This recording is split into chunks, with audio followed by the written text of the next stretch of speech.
All right, people. So, welcome to Jumbo IS and welcome to this lecture series called Economic Survey. Now, we have been slowly but steadily progressing towards the entire economic survey.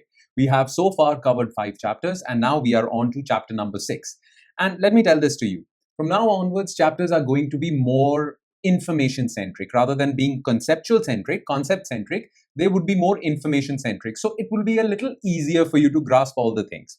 Nonetheless, the information that would be discussed in these chapters from today onwards would be, it's important. Okay. Yes, it won't require that much conceptual understanding from your end, but it still is information that is relevant for your prelims examination as well as mains examination. Therefore, it is important for you to basically absorb this information. All right. Therefore, pay close attention. Now, I have said this that from now onwards, it would be more information centric. That doesn't mean that you do not pay close attention. So do pay close attention. All right. So enough of the introduction. Let's straight away jump into the lecture. The lecture is chapter number 6, Economic Survey, and the chapter is dedicated to agriculture, the bedrock of Indian economy. All right. So let's begin. So Indian agriculture, raising productivity and securing incomes. Okay. Now this is chapter number 6. And what do we want to, or what has the government talked about this topic? Or what has the government said about this topic? You see, I'm sure you guys must have identified this pattern that most of the things discussed in economic survey are basically those points which are from the government's perspective. And government's perspective tends to focus more on the positive points. Of course, there are some negative points as well. And sometimes economic survey does talk about those negative aspects. But most of the times, it talks about the positive things that are going on in our economy. Now, don't get me wrong. That doesn't mean at all that you shouldn't focus on positive points, because as UPSC aspirants, you should be aware of everything, the negative aspects as well as the positive aspects. Now, economic survey is a good source of information if you want to know the positive aspects of Indian economy, right? So agriculture is not going to be any different. The positive aspects of agriculture would be discussed in this lecture. Okay, so just to give you this warning in advance. All right.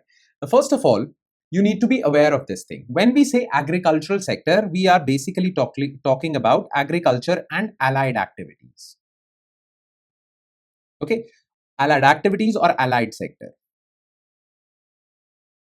So when we say this agriculture and allied activities, this combined sector, it is basically composed of 4 subsectors. Number 1 is the crop sector. When we say crops, the farmers growing crops, this is the crop sector.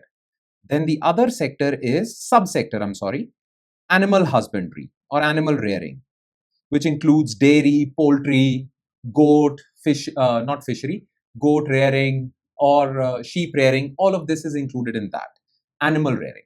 Then third is fisheries and aquaculture. This is another subsector. And then the last is forestry and logging, wood cutting.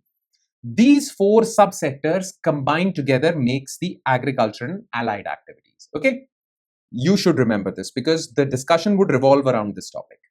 All right, makes sense? So let's begin. So first of all, let's talk about the agricultural sector. So it is the backbone of the economy, resilient and transforming. So agriculture remains the central pillar of Indian economy. If we talk about India's national income, or simply put GDP, 1/5 of India's GDP comes from agricultural sector. Okay. And there is a structural shift going on within agriculture. Structural shift. Now, what is this structural shift? Go back to this thing. Okay, most of the growth earlier used to come from crop sector. But today, crop sector has stagnated and most of the growth is coming from fisheries and animal rearing. So the growth rate of overall agricultural sector is mostly driven by animal rearing and fisheries. Okay, this part is very important, structural shift. Okay, plus the government's policy has also changed a little bit. Okay, government is focusing more on irrigation efficiency, which is per drop more crop. With every drop of water, more crop should be grown. Okay, nutrient efficiency, that your crops should be nutrient rich. And the other focus area for the government is farmer incomes, because farming has become a riskier business with climate change. So government is trying to secure farm incomes in this overall environment of climate change. Okay, so these are the 3 focus areas. Now remember these facts also. Okay, 1/5 of India's national income comes from agriculture. 46.1% of India's workforce is involved in agriculture, and 4.4% average annual growth rate agriculture has seen in this decade, financial year 16 to 25. So it is one of the highest since 1970s, the decadal growth rate. Okay, historic resilience, this is the point. Highest decadal growth. So if we compare decades, 75 to 85, 85 to 95, these decades, well, 2015 to 25 has been the highest growth rate for agriculture, the overall growth rate, annual growth rate in one decade. So that means basically the government is patting itself on the back that ever since we have come to power, agriculture has grown. Okay, I know you understand the politics. I'm sure you understand the politics behind this. But nonetheless, these are the hard facts that no one can deny. So, well, this is there. Now, new engines of growth. Now, the reason why agricultural sector grew by 4.4% is not because crop sector grew that much. It is because of animal husbandry or the livestock sector and the fisheries sector. These two subsectors have actually driven economic growth or agricultural growth. So remember this fact. Okay, crop sector has stagnated. Forestry and logging sector has always been stagnant. But these two sectors have been showing excessive growth. Okay, so this is the structural change within the overall agriculture and allied sector. You understand this point? Okay. Yes. Now within crop sector, there are various different types of crops. Okay, there are cereals, wheat, rice, there are pulses, and then there is horticulture, basically fruits and vegetables. Okay. Now you all know that India wants to achieve crop diversification. Okay. Overall, the entire crop sector was mostly dependent on cereals, and that too wheat rice, monoculture of wheat rice. Okay, because for us, prime objective was food security. So we only focused during Green Revolution. Ever since Green Revolution, we have mostly been focused on wheat rice. But now there has been a strategic shift. First of all, we want to achieve crop diversification because wheat and rice, especially rice, is a water guzzling crop. It has destroyed many lands, desertified them. So we wanted crop diversification. Plus, fruits and vegetables and other horticultural crops also fetch good prices to farmers. There is a high demand for fruits, vegetables, especially organic fruits and vegetables in the market. So farmers can fetch a good price. Now, government has been taking numerous steps to promote horticulture, and these steps have yielded results. How so? Horticultural output has outstripped or exceeded food grain output. Okay, 362 million tons, 329 million tons. So horticultural sector is on the rise. These horticultural crops are high value crops. They are nutritious too. There is a high demand for them. There is high export potential as well. So the focus on horticulture is giving us a lot of benefits. First of all, crop diversification, export revenue, soil management, because these are not, horticultural crops do not destroy or do not suck in the essential nutrients from the soil. I mean that much. Okay, don't require that many fertilizers. So overall, win-win situation for horticulture. It's good that we have shifted to horticulture. Make sense? Next. Yes, most of the times, economic survey focuses on the positive aspects, but one or two times. I mean, in every chapter, there are one or two issues that economic survey points out as a challenge, right? So there is a challenge over here as well. The challenge, productivity paradox. And this is very important for us to understand. While total production is high, India is the second largest producer of agricultural crops.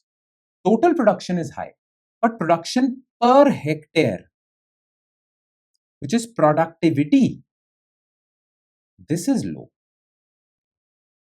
Per hectare land, the production is very low. But because India has so much land, agricultural land, that overall production becomes high. But we need to focus on productivity as well. Okay?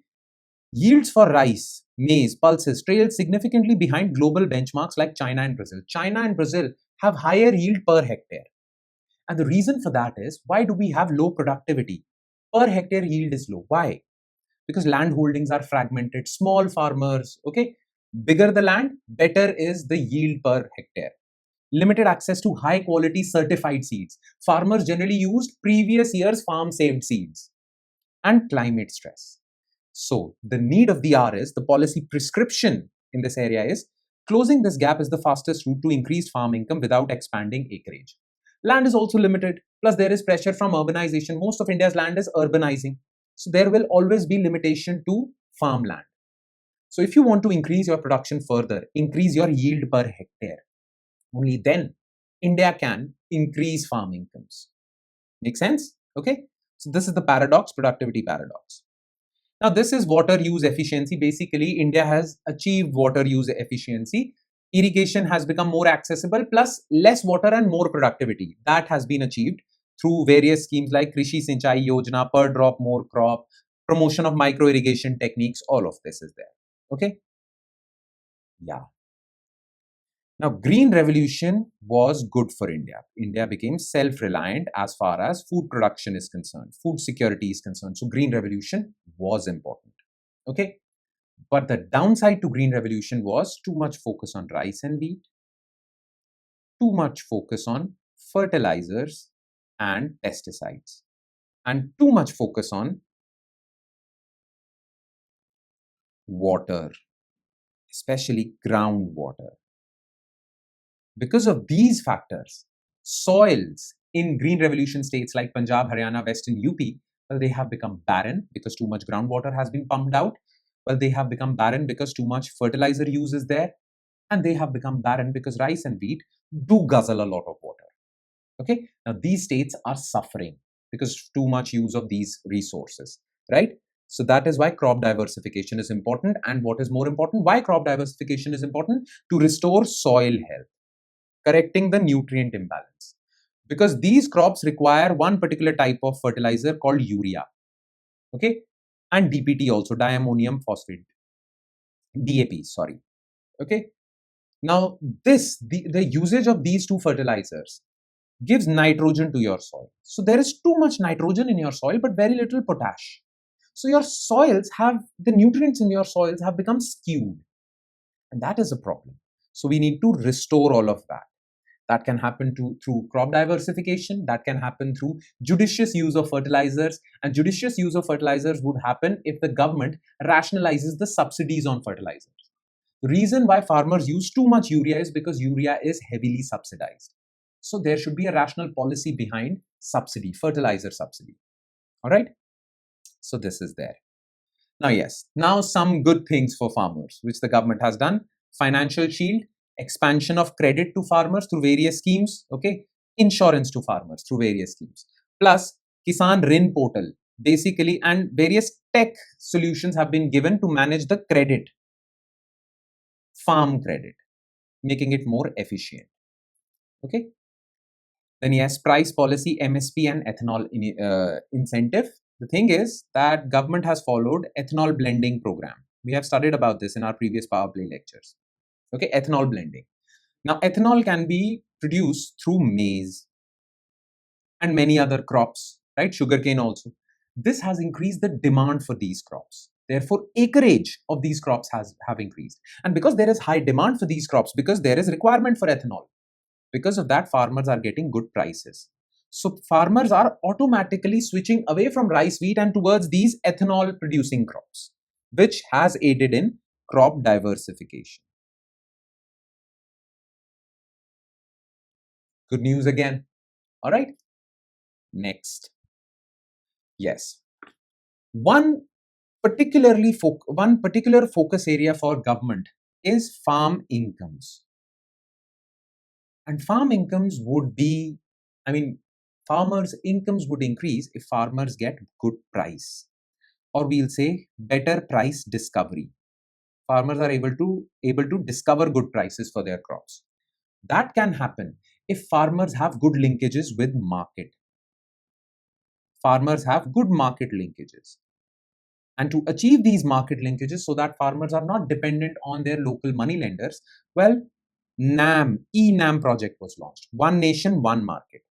And this has yielded a lot of results. So 1.79 crore farmers on eNAM now, they can discover prices all over India, not just in their local mandi or local market. 10,000 registered FPOs, farmer producer organizations, when farmers get together and create a company. 1 lakh crore agri infrastructure fund for storages and all. So all of this courtesy this reform by government. So good news again. Okay, there is a host of good news.